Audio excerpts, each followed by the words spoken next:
आप हमेशा ही ऐसे जियोगे पूरी जिंदगी कि यार मेरे अगेंस्ट एक व्यक्ति के पास कॉज ऑफ एक्शन है, वो तो कभी भी आ जाएगा लेके सूट। तो आप कभी भी स्टेबल नहीं हो पाओगे अपनी चीजों में।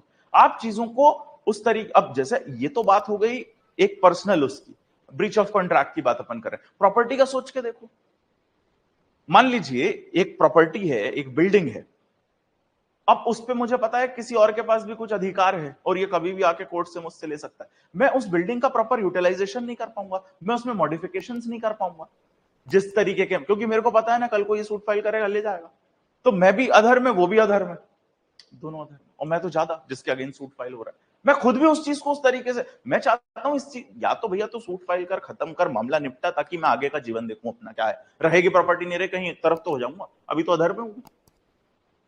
और या तो यहां पे एक लिमिट हो कि इस टाइम के बाद तो आ ही नहीं सकता, तो फिर मैं भी क्लियर हो गया कि भैया अब तो अपना ही। अब देखो जैसे जब से ये 3 साल वाले का माहौल बना था, तब से आप भी ऐसे ही अधर में झूल रहे थे कि भैया कुछ तो पता चले, समझ ही नहीं आ रहा क्या करना है, दे पाएंगे नहीं दे पाएंगे।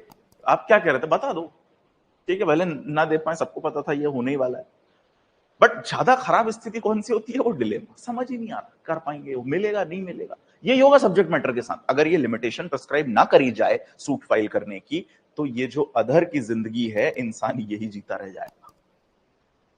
इसीलिए बहुत जरूरी है कि there should be end to litigation. It is in the interest of the society that there should be an end to litigation.